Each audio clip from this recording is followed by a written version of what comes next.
अस्सलाम वालेकुम रहमतुल्लाहि व बरकातुहू। सोशल मीडिया के मुख्तलिफ चैनल्स पे और यूट्यूब के कमेंट सेक्शन वगैरह में एक ही तरह के सवालात लोगों की तरफ से आ रहे थे कि काइंडली हमें बताया जाए कि एहराम क्या होता है, एहराम की तारीफ क्या है, एहराम कब पहनना होता है, एहराम की पाबंदियां क्या है, पहनने का तरीका क्या है, कब कहां से पहनना होता है, पाबंदियां कब खत्म होती हैं। और खवातीन की तरफ से भी सवालात आ रहे थे कि बताया जाए कि खवातीन का एहराम क्या होता है, फिर मर्द और औरत के एहराम में बुनियादी तौर पर फर्क क्या होता है, फिर मर्द और औरत ने जब एहराम पहना होता है तो दोनों की पाबंदियों में क्या फर्क होता है, मर्द के लिए कौन सी पाबंदियां, औरतों के लिए कौन सी पाबंदियां, क्या दोनों की पाबंदियों में कोई फर्क भी होता है, और क्या कोई ऐसी पाबंदियां भी हैं जो कॉमनली दोनों के लिए एक जैसी हैं। मतलब कुछ पाबंदियां होती हैं जो मर्द और औरत दोनों के लिए मुख्तलिफ हैं, कुछ पाबंदियां ऐसी हैं जो दोनों पे ही लागू होती हैं। तो इसकी थोड़ी सी हमें डिटेल बता दी जाए, मोटी मोटी कुछ बातें बता दी जाए ताकि हम आसानी से समझ सकें। आज की इस वीडियो में हम कोशिश करेंगे कि इन तमाम सवालात को कवर करें और इन सब के जवाब इस तरह देंगे सबको आसानी से समझ आ सके। देखिए, सबसे पहले हम बात करेंगे कि एहराम क्या होता है, मर्द और औरत के एहराम में फर्क क्या है। पहले हम मर्दों के एहराम की बात करेंगे। देखिए, हम बचपन से यही देखते हैं, यही सुनते हैं कि जब भी हमारे मोहल्ले से कोई बंदा जा रहा होता था उम्रे पे या हज पे, तो उसने 2 सफेद चादरें अपने जिस्म पे लपेटी होती थी। तो लोग कह रहे होते थे जी इन्होंने एहराम बांधा हुआ है और ये हज और उम्रे पे जा रहे हैं। बुनियादी तौर पे मर्दों ने अपने जिस्म पे ये 2 चादरें ही लपेटनी होती हैं, लेकिन 2 चादरें लपेटने के साथ साथ मर्दों ने 3 काम मजीद करने होते हैं जिसे हम मुकम्मल एहराम कह सकते हैं। यानी एहराम में टोटल मर्दों ने 4 काम करने होते हैं। नंबर 1 तो ये 2 चादरें अपने जिस्म पे लपेटनी होती हैं। नंबर 2 उन्होंने नियत करनी होती है, उम्रा की नियत करनी होती है, ठीक है। नंबर 3 उन्होंने तलबिया पढ़ना होता है। और नंबर 4 जैसे ही उन्होंने एहराम की चादरें लपेटनी है, नियत कर लेनी है, उसके बाद जो एहराम की पाबंदियां उन पे लागू हो गई उनको फॉलो भी करना है, ठीक है। ये 4 काम बुनियादी तौर पे मर्द ने करने होते हैं, तो ये उसका एहराम है। मैं दोबारा बता देता हूं, 2 सफेद चादरें अपने अपने जिस्म पे लपेटनी है, जो उसका तरीकाकार है। इंशाअल्लाह ताला किसी नेक्स्ट वीडियो में एहराम बांधने का तरीका भी हम डिस्कस करेंगे। तो नंबर 1 उसने 2 चादरें लपेटनी है। नंबर 2 उसने नियत करनी है, इरादा करना है। किसी भी जुबान में इरादा किया जा सकता है, अरबी में जरूरी नहीं है। लेकिन अगर आपको अरबी आती है, आप पढ़े लिखे हैं, आप समझते हैं और उसका मतलब भी समझते हैं जो आप अरबी में बोल रहे हैं, तो ये सबसे बेस्ट है। क्योंकि अरबी हमारे प्यारे आका अल्लाह के आखिरी नबी सल्लल्लाहु अलैहि वसल्लम की जुबान मुबारक भी थी और अल्लाह पाक ने कुरान पाक में इसी जुबान में नाज़िल फरमाया। तो बहरहाल अरबी की जो अफजलियत है वो तो बरकरार है अपनी जगह पे। लेकिन कुछ लोग होते हैं जिनको अरबी पढ़नी नहीं आती, अरबी की दुआएं भी नहीं आती, और कुछ लोग ऐसे होते हैं जिनको अरबी पढ़नी तो आती है, दुआएं भी आती हैं, लेकिन उसके तर्जुमे का नहीं पता होता, उसके मानी का नहीं पता होता, उसके मतलब का नहीं पता होता, ये नहीं पता होता कि वो बोल क्या रहे हैं और अल्लाह से क्या बात करें। तो ऐसे लोगों के लिए गुजारिश है वो अपनी मादरी जुबान में, जो भी उनकी जुबान है उसमें अल्लाह ताला से दुआ कर सकते हैं, नियत कर सकते हैं, इरादा कर सकते हैं, इसमें कोई हरज नहीं है। तो बहरहाल आपने इरादा करना है, नियत करनी है, अल्लाह मैं तेरे लिए उम्रे की नियत करता हूं, इसको अपनी बारगाह में कबूल फरमा, मेरे लिए आसानियां पैदा फरमा। इस तरह आप ये इरादा करेंगे। दूसरी बात ये है, इसके फौरन बाद आप पे एहराम की पाबंदियां लागू हो जाएंगी। ये बात ज़हन में रखनी है। जैसे ही आपने दोनों चादरें लपेट ली हैं, उसके बाद आपने नियत कर ली है, अब आप पे एहराम की तमाम पाबंदियां लागू हो जाएंगी। बहुत सारे ऐसे मामलात हैं जो हलाल होते हैं, जायज होते हैं, लेकिन अब वो आप पे हराम हो जाएंगे, अब वो आपको मना होंगे, अब वो आप नहीं कर सकेंगे। इस रूल को आपने फॉलो करना है। तीसरे नंबर पे ये है कि दोनों चादरें लपेटने के बाद, उसकी नियत करने के बाद, उसकी पाबंदियां पे लागू हो चुकी हैं, इस बात को समझने के बाद और उन पाबंदियों पे अमल शुरू करने के बाद अब आपने चौथे नंबर पे ये करना है कि आपने तलबिया पढ़ना है। लब्बैक अल्लाहुम्मा लब्बैक लब्बैक ला शरीका लक लब्बैक इन्नल हम्दा वन निअमत लक वल मुल्क ला शरीका लक। ये अब आपने पढ़ना है, ठीक है। तो टोटल ये आपने कितने काम किए? 4 काम किए। मर्दों के लिए बात कर रहा हूं। नंबर 1 आपने दोनों चादरें लपेट ली अपने जिस्म पे, अनसिली हो, वो सिली हुई नहीं होनी चाहिए। नंबर 2 आपने नियत की, इरादा किया किसी भी जुबान में जो आपको समझ आ सकती थी। तीसरे नंबर पे आपने क्या किया है कि उसके बाद जो आप पे पाबंदियां शुरू हो चुकी हैं, जो हलाल काम भी आप पे हराम हो चुकी हैं, जो काम जायज थे मना हो चुकी हैं, उनको समझ लिया अच्छे से, आपको पता है, और उन पाबंदियों पे आपने अमल शुरू कर दिया है। चौथे नंबर पे ये है कि आपने तलबिया पढ़ना शुरू कर दिया। ये है मर्दों का एहराम और इसी को ही एहराम बोलते हैं, यही एहराम की तारीफ है। इसको आप ब्रेक करके 3 पॉइंट बना लें, इसको आप 2 पॉइंट बना लें, इसको आप 6 पॉइंट बना लें, वो आपकी मर्जी है। लेकिन बेसिकली मर्द ने ये 4 मोटे मोटे काम ही करने होते हैं जो मैंने आपको बता दिए। इसको आप आसानी से समझ लें, लाइफ टाइम इंशाल्लाह आपके काम आएंगे। अब हम आते हैं औरतों के एहराम की तरफ। देखिए जो औरतों का इहराम होता है वो कोई मखसूस कपड़े या मखसूस कोई लिबास नहीं होता है, वो उन्होंने जो कपड़े पहने होते हैं वो ही उनका इहराम होता है। उन्हीं कपड़ों में ही उन्होंने बाकी के 3 काम ये करने हैं जो मैंने मर्दों के लिए बताए, यानी उन्होंने नियत करनी है, उसके बाद इहराम की पाबंदियां उन पे शुरू हो जाएंगी तो उन पाबंदियों पे उन्होंने अमल दरामद शुरू कर देना है, और तीसरे नंबर पे उन्होंने तलबिया पढ़ना है। यानी औरतों ने जो कपड़े पहने हुए हैं उनमें रहते हुए ही 3 काम करने हैं, मर्दों ने टोटल 4 काम करने हैं। ठीक है, औरतों ने 3 काम कौन से करने हैं? कपड़े वही होंगे, नियत करनी है, उसके बाद उन्होंने तलबिया पढ़ना है, जो उन पे पाबंदियां शुरू हो चुकी हैं, लागू हो चुकी हैं, उन पे उन्होंने अमल करना शुरू कर देना है। ये 3 काम औरतों ने करने हैं, मर्दों ने 4 करने हैं। उन्होंने अपने कपड़ों की जगह पे 2 बगैर सिली चादरें पहननी है, नियत करनी है, जो पाबंदियां शुरू हो चुकी हैं उन पे अमल दरामद शुरू कर देना और तलबिया पढ़ना है। ये इहराम हो गया मर्द और औरत का, और यही इहराम की डेफिनेशन है। तो बुनियादी तौर पर यह फर्क है मर्द के इहराम में और औरत के इहराम में। ये बातें बस आप ज़हन नशीन कर लें कि 4 काम मर्द ने करने हैं, 3 काम औरत ने करने हैं, और ये इनका इहराम हो गया। अब इहराम जब उन्होंने बांध लिया है, इसके बाद जो उन पे पाबंदियां शुरू होती हैं, जो पाबंदियां लागू होती हैं, वो बेसिकली कौन कौन सी हैं? देखिए इहराम की पाबंदियों की तफसील में जाने से पहले, इसकी डिटेल को डिस्कस करने से पहले मैं आपको एक बात बता दूं, जरा ज़हन में बिठा लीजिएगा कि इहराम की पाबंदियां जो हैं ये अल्लाह के प्यारे और आखिरी नबी सल्लल्लाहु अलैहि वसल्लम के दौरे मुबारक से लेके ये क़यामत तक जितने भी मुसलमान इस दुनिया में आएंगे उन सब के लिए।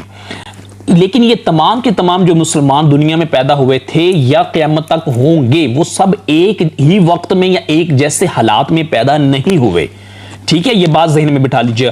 कुछ लोग दूर दराज पहाड़ों में पैदा हुए, कुछ लोग जंगलों में पैदा हुए, कुछ लोग कस्बों में पैदा हुए, कुछ लोग देहातों में पैदा हुए, कुछ लोग शहरों में पैदा हुए, कुछ लोग हरम शरीफ के करीबी इलाकों में पैदा हुए, कुछ लोग हरम से हजारों लाखों करोड़ों मील दूर पैदा हुए। तो इन सब ने चूंकि उम्रा अदा करना है, सबकी सिचुएशन मुख्तलिफ है, सबके हालात मुख्तलिफ हैं, सबके गिवन सर्कमस्टांसेस मुख्तलिफ हैं। इसलिए जो इहराम की पाबंदियों के मुख्तलिफ अहकामात हैं, जब वो आपको बताए जाएंगे तो उसमें से बहुत सारी पाबंदियां ऐसी होंगी जो आप समझेंगे कि यार ये तो मतलब तुक्की नहीं बनता हमें बताने का, क्योंकि ये हमारे मुतल्लका ही नहीं है। लेकिन वो बेसिकली आपके मुतल्लका नहीं हो सकती। लेकिन इसी उम्मत में जिन लोगों ने उम्र अदा करना है वो सारे आप जैसे तो नहीं, आप जैसे हालात में तो नहीं रहते ना। अब जैसा कि शिकार की हम बात करेंगे कि शिकार की बहुत सारी पाबंदियां हैं। अब आज के दौर में तो शिकार का कोई कॉन्सेप्ट ही नहीं है हमारे यहाँ, है ना। आपने क्या उठना है कि अपने घर से निकलना है, गाड़ी में बैठना है, एयरपोर्ट पे जाना है, वहां से आपने जहाज में जद्दा पे पहुंचना, सीधा मक्का में जाकर उम्रा कर लेना है। तो शिकार बीच में कहां से आ गया? ना आप जंगल में गए, ना आपके पास तीर है, ना आपने शिकार किया। तो फिर ये शिकार के काम बताने का क्या मकसद है? भाई शिकार के काम सिर्फ आपके लिए नहीं है, शिकार के काम पूरी उम्मत के लिए हैं।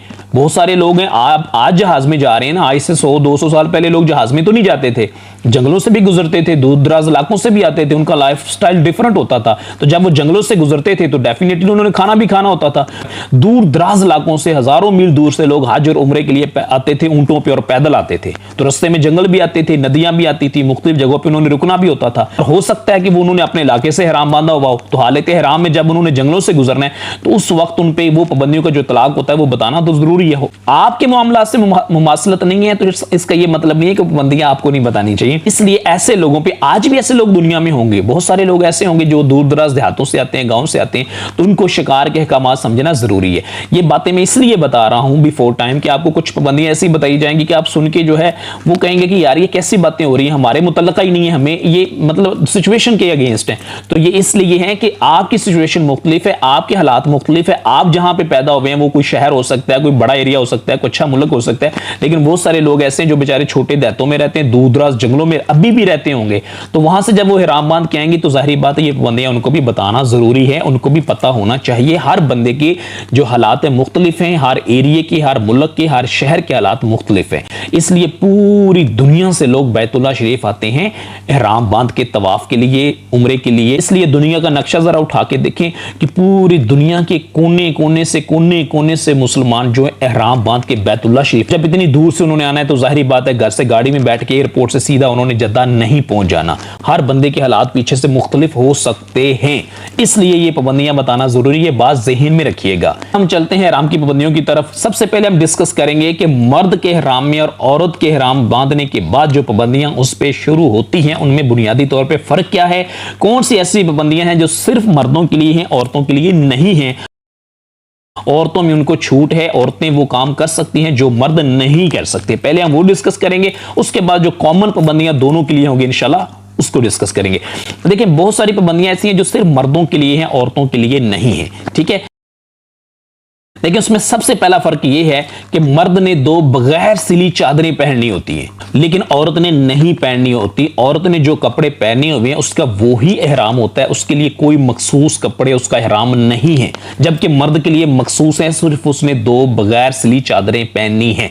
पहला फर्क यह है। दूसरा फर्क यह है कि मर्द एहराम की हालत में अपना सर नहीं ढांप सकता, जबकि औरत के लिए जरूरी है कि वो सर ढांपे, औरत अपना सर नंगा नहीं रख सकती। तीसरा फर्क यह है कि मर्द दस्ताने नहीं पहन सकता, औरत को इजाजत है कि वो अपने दस्ताने वगैरह पहन सकती है। और चौथा फर्क यह है कि जब मर्द हालत एहराम में होता है तो आपने देखा होगा अक्सर कि उसने हवाई चप्पल पहनी होती है, क्योंकि उसने अपने पांव का जो दरमियानी उभरी हुई हड्डी होती है ना उसको नंगा रखना उसके लिए जरूरी होता है। औरत के लिए यह पाबंदी नहीं है। मर्द और औरत के एहराम में फर्क की 4 पाबंदियां हमने बुनियादी तौर पर डिस्कस की हैं। नंबर 1, मर्द 2 बगैर सिली चादरें पहनेगा, औरत को कोई मखसूस लिबास पहनने का हुक्म नहीं है। नंबर 2, मर्द अपना सर नहीं ढांप सकता, जबकि औरत को हुक्म है कि उसने सर ढांपना है। नंबर 3, मर्द जो है वो दस्ताने वगैरह नहीं पहन सकता, औरत पहन सकती है। और नंबर 4, मर्द जो है वो अपने पांव की जो उभरी हड्डी है उसको नंगी रखेगा, यानी हवाई चप्पल वगैरह अमूमी तौर पे लोग पहनते हैं, जबकि औरत को इसका हुक्म नहीं है। औरत जूते पहन सकती है, अपने पांव छुपा सकती है। ये बुनियादी तौर पे 4 फर्क हैं औरत और मर्द के एहराम की पाबंदियों के। अब हम बात करेंगे उन पाबंदियों की जो मर्द और औरत दोनों पे लागू होती हैं, यानी मर्द और औरत दोनों इसके पाबंद हैं, दोनों पे इसके अहकामात लागू होते हैं, दोनों के लिए जरूरी हैं, दोनों के लिए हुक्म है कि इस पे अमल करेंगे, दोनों में से किसी को भी इसमें से छूट नहीं है। उसमें सबसे पहले यह है कि मर्द और औरत दोनों जब हालत एहराम में होते हैं, उन्होंने नियत कर ली होती है, उसके बाद वो खुशबू इस्तेमाल नहीं कर सकते। मर्द और औरत दोनों जब हालत एहराम में होते हैं और वो नियत कर लेते हैं, इसके बाद वो खुशबू इस्तेमाल नहीं कर सकते, किसी खुशबू वाली चीज को छू नहीं सकते, कोई खुशबू वाली चीज खा नहीं सकते।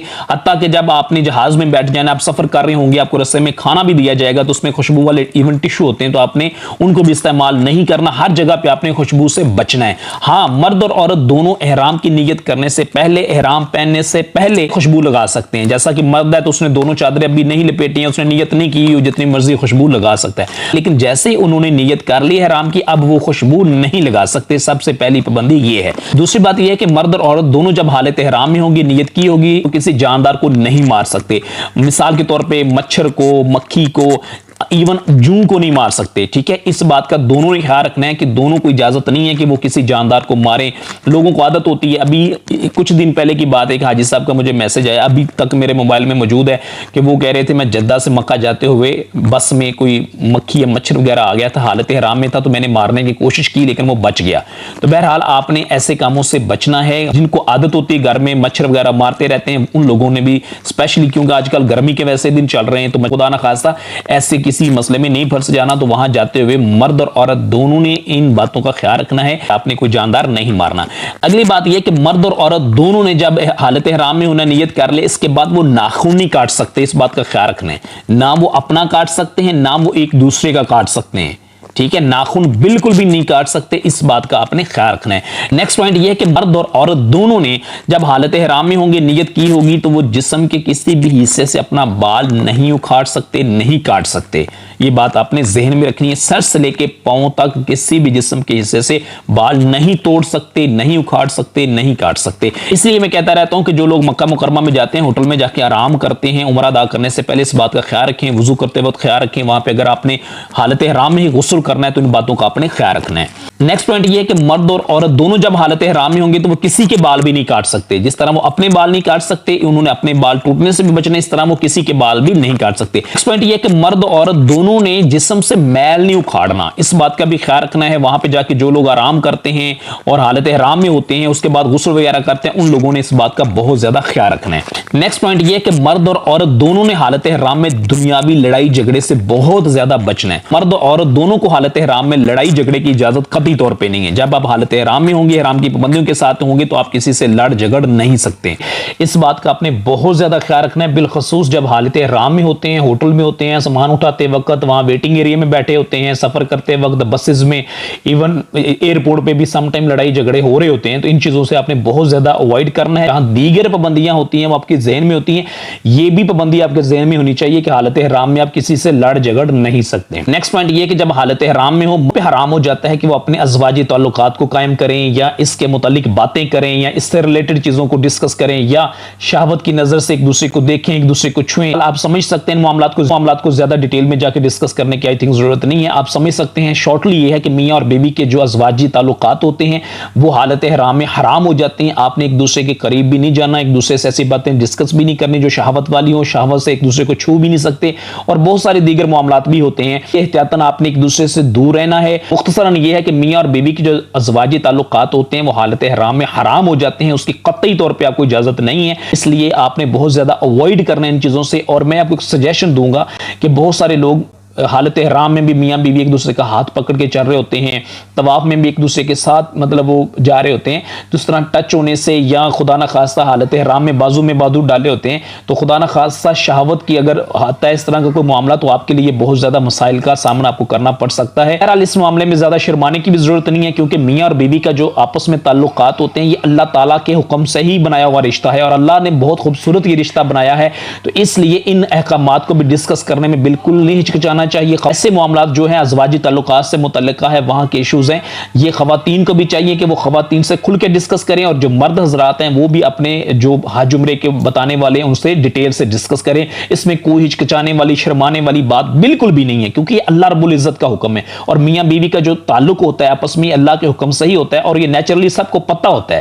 اس لیے وہ جو بھی ازواجی تعلقات ہیں آپس میں ان سے آپ نے ٹوٹلی اوائڈ کرنا ہے. مختصراً یہ ہے کہ حالت احرام میں آپ میاں اور بیوی ضرور ہیں, مگر جو آپ کے ازواجی تعلقات کا اللہ تعالیٰ کی طرف سے آپ کو اجازت تھی وہ سارے اب آپ پہ حرام ہو گئے ہیں, آپ پہ پابندی ہے جب تک آپ حالت احرام میں ہیں. جیسے آپ احرام کی پابندیوں سے آزاد ہو جائیں گے تو آپ دوبارہ پھر آپ ان کو قائم کر سکتے ہیں. بہرحال آپ نے ان چیزوں سے بچنا ہے. حالت احرام میں میاں بیوی پہ یہ بھی حرام ہو جاتے ہیں. یہ عمرے کے لیے میں بتا رہا ہوں. حج کے دنوں میں کیا کرنا ہے کہ آپ نے جب 10 ذی الحجہ کو بڑے شیطان کو کنکری مار لی, اس کے بعد آپ نے حلق کروا لیا, اس کے بعد آپ نے قربانی کر لی, تو اب آپ پہ احرام کی پابندیاں تو ختم ہو گئی ہیں, مگر اب بھی آپ پہ ازواجی تعلقات قائم کرنے کی اجازت نہیں ہوگی. اس کے احکامات ڈیفرنٹ ہے. وہ انشاءاللہ جب حج کا سیزن شروع ہوگا تو اس میں ہم ڈیٹیل سے ڈسکس کریں گے. ہم بات صرف عمرے کی کر رہے ہیں کیونکہ آج کل لوگ زیادہ عمرے پہ جا رہے ہیں, تو عمرے کے متعلق ہی سوالات پوچھ رہے ہیں, تو عمرے سے متعلق ہم چیزوں کو ڈسکس کریں.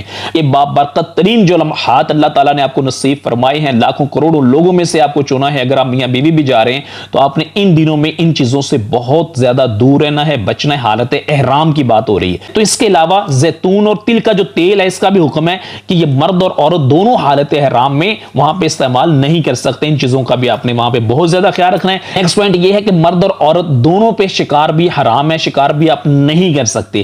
اب شکار سے متعلقہ جو احکامات آپ کو بتائے جائیں تو آپ کہیں جی یہ تو میرے متعلقہ ہی نہیں ہے. تو بھائی آپ کے اگر متعلقہ نہیں ہے تو بہت سارے لوگ ہیں جن کے یہ متعلقہ ہو سکتے ہیں, دور دراز دیہاتوں سے آئے ہیں, جنگل سے گزر کے آ رہے ہیں, کچھ لوگ شکار کر کے پہاڑوں میں کھاتے ہوں گے. تو اگر حالت احرام میں وہ جنگل سے گزر کے یا پہاڑوں سے گزر کے آ رہے ہیں تو یہ ان کے لیے احکامات ہیں. حالت احرام میں شکار سے متعلقہ جو 12-13 پوائنٹس ہیں یہ میں نے لکھے ہوئے ہیں, آپ کے سامنے اسکرین پہ شو ہو رہے ہوں گے, آپ ان کو پڑھ سکتے ہیں. کہ جنگل کا شکار کرنا یا اس شکار کی طرف اشارہ کرنا, کسی کو بتانا, بندوق یا بارود یا اس کو ذبح کرنے کے لیے کسی کو چھری دینا, اس کے پاروں کھیڑنا, کسی پرندے کے پاروں کھیڑنا, اس کے انڈے توڑنا, پاؤں یا بازو توڑنا, اس کا دودھ دھونا, اس کا گوشت یا اس کے انڈے پکانا, بھوننا, بیچنا, خریدنا, کھانا, یہ سب کے سب جائز نہیں ہے. حالت احرام میں یہ شکار کی بات ہو رہی ہے, اور یہ ان لوگوں کے لیے ہے ٹو ہوم اٹ میں کنسرن کہ جن کے یہ معاملات ہیں, جو بیچارے جنگلوں سے آتے ہیں یا دور دراز دیہاتوں سے آتے ہیں جہاں پہ شکار وغیرہ ہوتا ہے.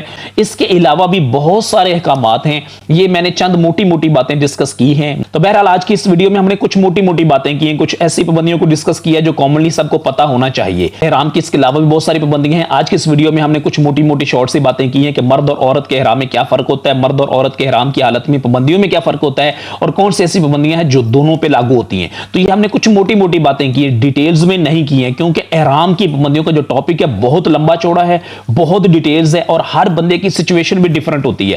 تو اس کو سیکھنے کا بہترین حال یہ ہے کہ جو بھی بندہ حج پہ جا رہا ہے یا عمرے پہ جا رہا ہے وہ اپنے مقامی محلے کے امام صاحب کے پاس جائیں, ان سے بیٹھ کے آپ ڈیٹیل سے اپنے حالات بتائیں, اپنی سچویشن بتائیں, کیونکہ ہر بندے کی سچویشن مختلف ہوتی ہے. کچھ دن پہلے مجھے ایک بندے نے میسج کیا تھا کہ میرے بال ویسے گرتے رہتے ہیں, جھڑتے رہتے ہیں بیماری کی وجہ سے. تو ہر بندے کی سچویشن ڈیفرنٹ ہوتی ہے, کسی کو شوگر ہے, کوئی بیمار ہے, ٹھیک ہے, 100 طرح کے معاملات ہوتے ہیں. تو ہر بندے نے اپنی سچویشن کے مطابق ملک جا کے اپنے علماء کرام کے پاس بیٹھ کے ڈیٹیل سے احکامات کو سیکھنا ہے، پڑھنا ہے، سننا ہے، سمجھنا ہے، اس کے بعد آپ نے حج یا عمرے کا سفر اختیار کرنا ہے۔ میں نے موٹی موٹی چند باتیں آپ کو کامنلی بتا دی ہیں جو ہر ایک کے لیے ہیں، جو ہر ایک کو سمجھنی چاہیے۔ اس کی مزید آگے فردر ڈیٹیلز ہیں، زینت کے احکامات علیحدہ سے، فلاں احکامات علیحدہ سے، وہ بہت لمبے چوڑے ہیں۔ ہم نے موٹی موٹی چند باتیں کی ہیں کہ جو موٹی موٹی باتیں، تو آپ نے ان کا بہت زیادہ خیال رکھنا ہے۔ بہت سارے کام ہیں جو جائز بھی ہیں، آپ کر سکتے ہیں، جیسا کہ آپ مکہ مکرمہ میں پہنچے حالت احرام میں ہیں تو وہاں پہ آپ کو 2-4 گھنٹے آرام بھی کر سکتے ہیں، یہ جائز ہے۔ نیند کر سکتے ہیں، نیند پوری لے سکتے ہیں، آپ کوئی ایشو نہیں ہے۔ تھکاوٹ ہوتی ہے، 18-20 گھنٹے کا سفر کر کے گئے ہوتے ہیں، آپ آرام کریں، 8 گھنٹے سوئیں، 10 گھنٹے سوئیں، 5 گھنٹے سوئیں، جتنی بھی آپ کی ریکوائرمنٹ ہے، ڈیپینڈ کرتا ہے آپ نے سفر کتنا لمبا کیا ہے۔ کچھ لوگ 24-24 گھنٹے کا سفر کر کے آتے ہیں، ٹھیک ہے، تو آپ وہاں پہ آرام کریں، یہ اجازت ہے۔ اس کے بعد آپ اٹھ کے غسل کر سکتے ہیں، اس کی بھی اجازت ہے۔ کھانا کھا سکتے ہیں، اس کی بھی اجازت ہے، لیکن اس دوران بھی اپنے پابندیوں کا خیال ضرور رکھنا ہے۔ جیسا کہ سوتے ہوئے مرد نے دیکھنا ہے اس کے سر پہ کوئی چیز نہ ہے، اس کا چہرہ ننگا رہے، اس کے ہاتھ ننگے رہیں، اس کے پاؤں ننگے رہیں، ٹھیک ہے۔ خوشبو والی جگہ پہ نہیں سونا، خوشبو والی چیز کو ٹچ نہیں کرنا، اور جب سونا ہے تو الٹا نہیں سونا، یہ بات بھی ذہن میں رکھنی ہے آپ نے۔ مرد اور خواتین دونوں میں ذہن میں رکھنی ہے کہ الٹا نہیں سونا ہے، جب سونا ہے نیند کرنی ہے تو الٹا نہیں سونا، کیونکہ جو خواتین بھی ہیں ان کا چہرہ ننگا ہونا ضروری ہے، عورت کا چہرہ ننگا ہونا ضروری ہے۔ ایون کہ جب وہ بیت اللہ شریف کا طواف کر رہی ہوتی ہے اس وقت بھی اس کا چہرے سے کپڑا ٹچ نہیں ہونا چاہیے۔ تو وہاں پہ بہت ساری خواتین آپ کو ملیں گی، انہوں نے دور سے کسی نے گتا رکھا ہوگا اور کچھ نے ایسا اس ٹائپ کے وہ پہنے ہوتے ہیں کہ وہاں پہ گتا تھوڑا آگے ہوتا ہے اور اوپر انہوں نے کپڑا ڈالا ہوتا ہے۔ بہرحال چہرے سے کپڑا وہاں پہ بھی نہیں ٹچ ہو سکتا ہے۔ اسی طرح آپ کھانا کھا سکتے ہیں، کھانا کھاتے ہوئے آپ نے احتیاط کرنی ہے کوئی خوشبو والی چیز اس میں نہ ہو، اور کھانا کھاتے ہوئے آپ نے دیکھنا ہے اپنے احرام کی چادر وغیرہ پہ کوئی چیز بھی نہ گرے، وہ خراب بھی نہ ہو۔ پھر کھانا کھانے کے بعد ہاتھوں وغیرہ پہ چکناہٹ آ جاتی ہے، آپ نے ہاتھ دھونے بھی ہیں، ٹھیک ہے، تو وہ ڈیفینیٹلی آپ صابن سے سوپ یوز کریں گے، ہینڈ واش یوز کریں گے، وہ خوشبو والا نہیں ہونا چاہیے، وہ بغیر خوشبو کے آپ نے خود ارینج کر کے پہلے ساتھ لے کے جانا ہے۔ اسی طرح جب آپ اتنا لمبا سفر کر کے گئے ہیں، کوئی 6 گھنٹے آپ سو بھی آپ نے لیا ہے، تو اب آپ فیل کر رہے ہیں کہ آپ کو نہانا چاہیے، ٹھیک ہے، گرمی کے دن ہوتے ہیں 100 معاملات ہو جاتے ہیں، تو آپ نہا سکتے ہیں۔ نہانے میں آپ نے یہ احتیاط کرنی ہے کہ آپ نے صرف پانی اپنے اوپر بہانا ہے، سر میں آپ نے وہ شیمپو نہیں لگانا، سر میں آپ نے صابن نہیں لگانا، اسی طرح آپ نے ہینڈ واش یوز نہیں کرنا، خوشبو والا صابن یوز نہیں کرنا۔ اس کے بعد آپ نے تولیہ بھی یوز کوشش کریں نہ کریں، احتیاط کرنی ہے بال نہ ٹوٹیں۔ اس کے بعد کنگھی بھی آپ نے نہیں کرنی، ٹھیک ہے، لوگوں کی داڑھی، جن کی داڑھی ہوتی ہے انہوں نے کوشش سر میں بھی بالکل نہیں کرنی۔ مطلب یہ کہ آپ نے جب حالت احرام میں اللہ کی بارگاہ میں پیش ہونا ہے، آپ نے بیت اللہ شریف جانا ہے، تو میں نے ایک روایت کہیں پڑھی تھی کہ جو بندہ اس طرح جائے کہ وہ سپوز کریں، میں ایک جنرل بات کر رہا ہوں، جیسے اجڑا ہوا ہے نا، ٹھیک ہے، اور وہ مٹی ہو، منہ میں گرد ہو، اللہ کو بڑا پسند ہوتا ہے، ٹھیک ہے، تو آپ نے اسی حالت میں جانا ہے، آپ نے کنگھی نہیں کرنی ہے، آپ نے کوئی خوشبو نہیں لگانی ہے، آپ نے خوشبو والے صابن سے ہاتھ نہیں دھونا ہے، آپ نے ہینڈ واش یوز نہیں کرنا ہے، بالوں میں جیل نہیں لگانا ہے، بالوں میں کنگھی نہیں کرنی، بالوں میں کوئی خوشبو والا تیل نہیں لگانا، کچھ بھی ایسا نہیں۔ اس کے علاوہ فردر دیگر بہت ساری پابندیاں، ان کی بڑی زیادہ ڈیٹیلز ہے، وہ بہرکیف آپ اپنے کنسرن جو علماء کرام ہیں ان کے ساتھ مل کے، اپنے متعلقہ علماء کرام سے مل کے بیٹھ کے ڈیٹیل سے according to your own situation, جو آپ کے حالات ہیں اس کے مطابق بیٹھ کے تفصیل بتائیں، ڈسکس کریں، وہ آپ سیکھ کے جا سکتے ہیں۔ بہرحال جو موٹی موٹی چند باتیں تھیں آج کی ویڈیو میں نے کور کرنے کی کوشش کی ہے، بتانے کی کوشش کی ہے۔ ہر بندے کے حالات مختلف ہوتے ہیں، اس کے اکارڈنگ آپ معاملات کو خود دیکھ سکتے ہیں، سیلف آبزرو کر سکتے ہیں، آپ کی سیلف انڈرسٹینڈنگ ہے اس کے مطابق آپ چل سکتے ہیں۔ جو سادہ لوگ ہیں، جو بیچارے پڑھے لکھے نہیں ہیں، آپ کے ساتھ جا رہے ہیں حج پہ یا عمرے پہ، تو ان لوگوں کو بھی یہ چیزیں آپ نے خود سکھانی ہیں، یہ ساری معاملات ان کو آپ نے بتانے ہیں۔ اللہ تعالی ہم سب کو عمل کی بھی توفیق دے، ہم سب کو بار بار حج بیت اللہ کی سعادت دے، بار بار اپنے آخری نبی اور پیارے محبوب صلی اللہ تعالی علیہ وآلہ وسلم کی سنہری جالیوں پہ، ان کے روضۃ الریاضۃ الجنہ پہ، ان کے گنبد خضرا پہ حاضر ہو کے درود و سلام پڑھنے کی، سلام پیش کرنے کی بار بار سعادت نصیب فرمائے، آمین یا رب العالمین۔ السلام علیکم ورحمۃ اللہ وبرکاتہ۔